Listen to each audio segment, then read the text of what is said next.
RTL. Le grand juron de Laurent Gérard. Bonsoir Laurent. Bonsoir Bernard, bonsoir vos vaches cochons. Bien sûr, puisque nous sommes en direct du Salon de l'Agriculture dans le hall 1 et que vous êtes bien sûr conviés à nous y rejoindre. Chaque soir, du lundi au vendredi, c'est à la même heure. C'est avec la complicité bien sûr de Jean-Jacques Perroni et Caroline Alexis. Aujourd'hui, un grand juron spécial puisque nous sommes en direct du Salon de l'Agriculture, porte de Versailles à Paris.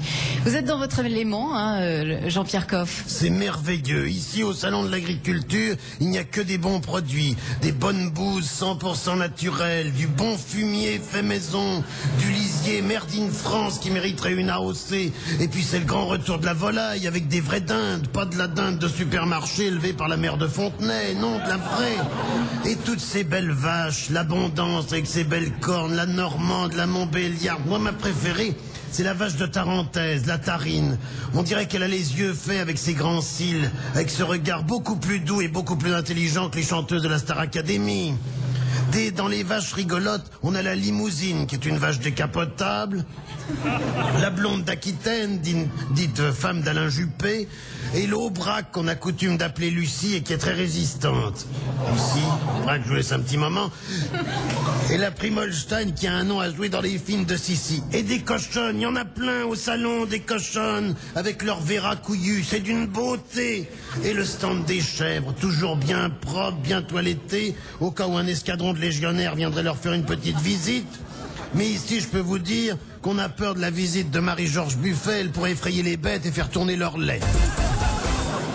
François Bayrou, vous avez visité le salon et vous avez engueulé les journalistes. Il faut arrêter de m'embêter avec ça. Je vous donne une explication. Je suis centriste.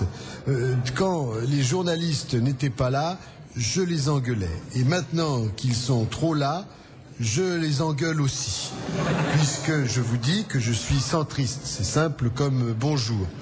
J'étais hier un peu gêné par la présence de mon soutien socio-culturel Patrick Sébastien, qui m'a obligé à toucher les testicules des taureaux et palper les mamelles des vaches en chantant « C'est la fête, c'est la fête ».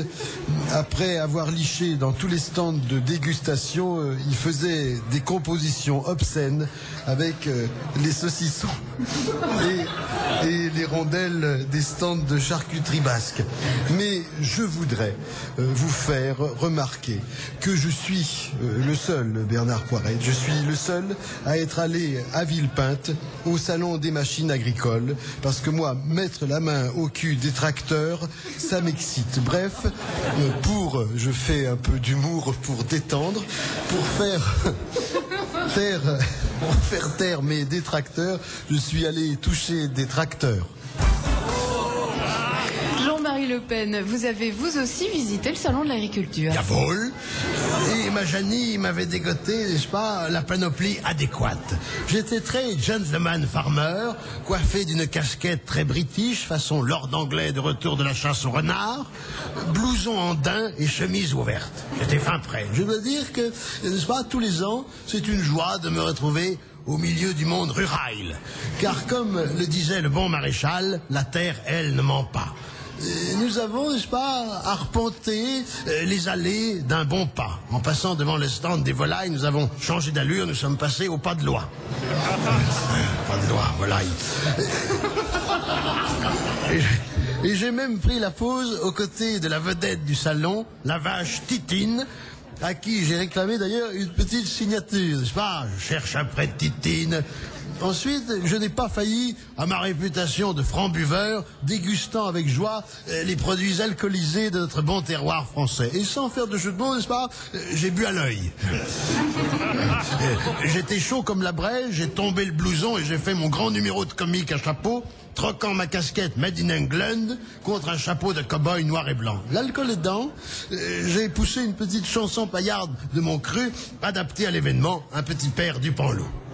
Heinz Weih, père du Panloup, pendant le salon, se conduisit comme un cochon. À peine sorti de la buvette, il enculait une pauvre bête. Ah oui, vraiment, père du Panloup est dégoûtant. Jack Lang, nous ne savons toujours pas si votre candidate préférée se rendra porte de Versailles. Nous appréhendons ce moment, car nous ne savons pas jusqu'où peut aller se nicher sa ruralitude. Je ne la sens pas encore très à l'aise pour serrer des mains calleuses et caresser des génisses. Quant à la réunion participative au milieu des cochons et des canards, il vaut mieux oublier, car ils sont beaucoup plus imprévisibles et teigneux que le panel de crétins de Poivre d'Arvor. Deuxième problème, la tenue vestimentaire de la candidate. Parce que, vous savez, sur un tailleur blanc, la bouse fraîche et les œufs pourris, ça se voit énormément. Le salon de l'agriculture, ça vous inspire une bonne blague, Alain Juppé? C'est ma spécialité. Alors, blague très salon de l'agriculture, c'est un vieux paysan qui décide de faire engrosser sa vache. Alors il explique à son épouse que maintenant, il n'y a plus besoin du taureau, que c'est le vétérinaire qui s'occupe de tout. Le grand jour arrive et la femme du paysan reçoit le vétérinaire dans l'étable et lui dit « Voilà la vache, j'ai fait la litière, elle est toute propre et j'ai même mis un clou au mur pour accrocher votre pantalon. » Le potin du salon. Le potin du salon. Pourquoi n'a-t-on pas vu Martine Aubry au salon de l'agriculture? Elle aurait fait de la concurrence à la vache Tétine. Ah oui. Oui, Tétine Aubry. Le Grand Juron, donc ce soir en direct du Salon de l'Agriculture, est très applaudi par les gens qui assistent à ce journal dans le hall numéro 1. Le Grand Juron, donc c'est du lundi au vendredi à cette heure-ci et rediffusion le lendemain à 9h25.